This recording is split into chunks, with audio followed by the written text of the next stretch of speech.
പ്രിയമുള്ളവരെ, വചനജ്വാല 1303 ദിനത്തിലേക്ക് പ്രവേശിക്കുന്ന ഇന്ന് മാർച്ച് 26 ബുധനാഴ്ച എല്ലാവർക്കും സുന്ദരമായ ഒരു സുപ്രഭാതം ആശംസിക്കുന്നു.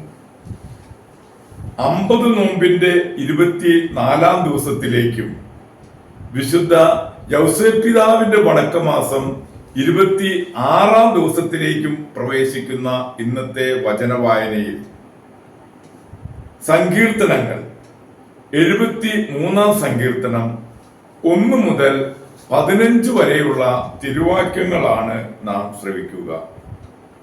ദുഷ്ടന്റെ ഐശ്വര്യം. ആസാഫിന്റെ സങ്കീർത്തനം. ദൈവം ഇസ്രായേലിന് നല്ലതാണ്, നിർമ്മലമായ ഹൃദയമുള്ളവർക്ക് തന്നെ. എന്റെ കാലുകൾ ഇടറാൻ ഭാവിച്ചു, എന്റെ പാദങ്ങൾ വഴുതാൻ തുടങ്ങി. ദുഷ്ടന്റെ ഐശ്വര്യം കണ്ടിട്ട് അഹങ്കാരികളോട് എനിക്ക് അസൂയ തോന്നി. അവർക്ക് തീവ്രവേദനകളില്ല, അവരുടെ ശരീരം തടുച്ചു കൊഴുത്തിരിക്കുന്നു. അവർക്ക് മറ്റുള്ളവരെ പോലെ കഷ്ടതകളില്ല, മറ്റുള്ളവരെ പോലെ അവർ പീഡിതരുമല്ല. ആകയാൽ അവർ അഹങ്കാരം കൊണ്ട് ഹാരമണിയുന്നു. അക്രമം അവർക്ക് അങ്കിയാണ്. മേധസ്സു മുറ്റിയ അവർ അഹന്തയോടെ വീക്ഷിക്കുന്നു. അവരുടെ ഹൃദയത്തിൽ ഭോഷത്വം കവിഞ്ഞൊഴുകുന്നു. അവർ പരിഹസിക്കുകയും ദുഷ്ടതയോടെ സംസാരിക്കുകയും ചെയ്യുന്നു. പീഡിപ്പിക്കുമെന്ന് അവർ ഗർവോടെ ഭീഷണിപ്പെടുത്തുന്നു.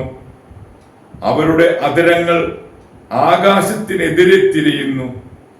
അവരുടെ നാവ് ഭൂമിയിൽ ദൂഷണം പരത്തുന്നു. അതുകൊണ്ട് ജനം അവരെ നോക്കി പ്രശംസിക്കുന്നു. അവരിൽ കുറ്റം കാണുന്നില്ല. ദൈവത്തിനെ എങ്ങനെ അറിയാൻ കഴിയും?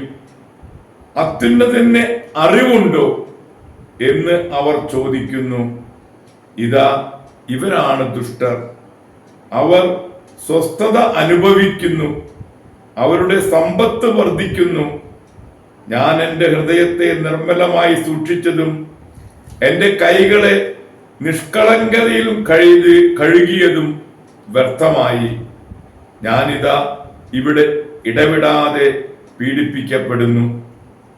എല്ലാ പ്രഭാതത്തിലും ദണ്ഡനമേൽക്കുന്നു. ഞാനും അവരെ പോലെ സംസാരിക്കാൻ ഒരുങ്ങിയിരുന്നു എങ്കിൽ ഞാൻ അങ്ങയുടെ മക്കളുടെ തലമുറയെ വഞ്ചിക്കുമായിരുന്നു. ദൈവത്തിൻ്റെ തിരുവചനമാണ് നാം ശ്രവിച്ചത്. പ്രിയമുള്ളവരെ, ആഗോള കത്തോലിക്ക സഭയിൽ ഇന്ന് മെത്രാനായ വിശുദ്ധ ലൂഡ്ഗറെ അനുസ്മരിക്കുന്ന ദിവസമാണ്. ജർമ്മനിയുടെ ഭാഗമായ ഫ്രീസ്ലാൻഡിൽ 743 ലൂഡ്ഗർ ജനിച്ചു. വിശുദ്ധ ബോനിഫസിന്റെ ശിഷ്യനായ വിശുദ്ധ ഗ്രിഗറിയുടെ ശിക്ഷണത്തിലാണ് ലൂഡ്ഗർ വളർന്നത്.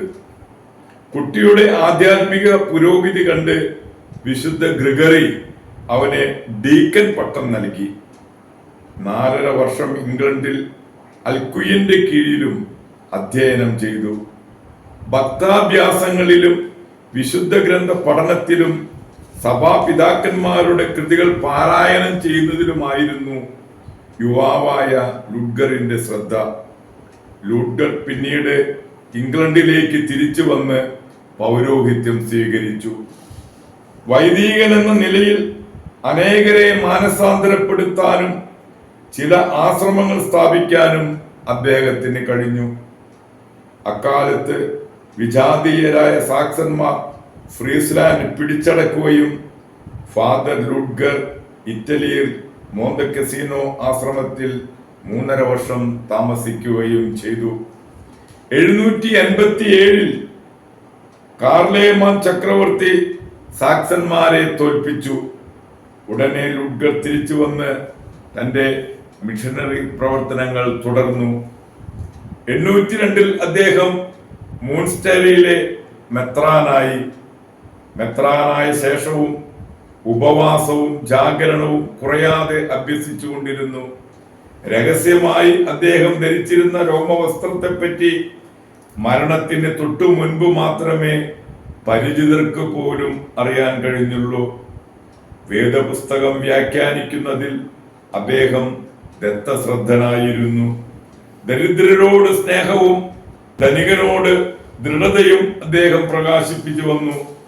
തന്റെ ആദായമൊക്കെ നശിപ്പിക്കുകയാണെന്നും ദേവാലയ അലങ്കാരങ്ങൾ ശ്രദ്ധ പതിക്കുന്നില്ലെന്നും ചക്രവർത്തിയുടെ മുൻപിൽ ആരോപണമുണ്ടായി. ഈ ആരോപണത്തിന് സമാധാനം പറയുവാൻ ചക്രവർത്തി ദൂതന്മാരെ അയച്ചു. മറുപടി നൽകാൻ അല്പം വൈകി.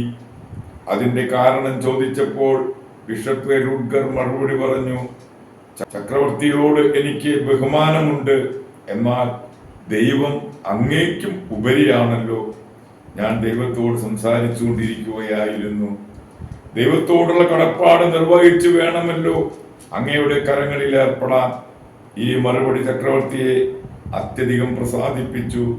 ചക്രവർത്തിയുടെ ബഹുമാനാദരങ്ങളോടെ അദ്ദേഹം മടങ്ങി.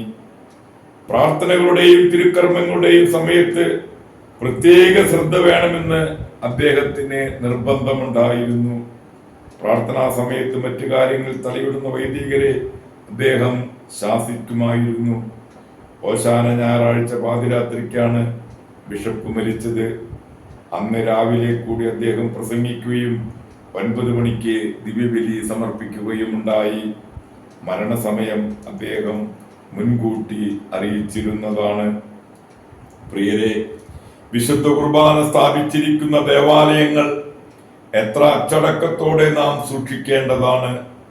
സക്രാരിയുടെ മുമ്പിൽ അനാദരമായി സംസാരിക്കുന്നതും വ്യാപരിക്കുന്നതും എത്രയോ വലിയ ഉതപ്പാണ് മറ്റുള്ളവർക്ക് നൽകുക.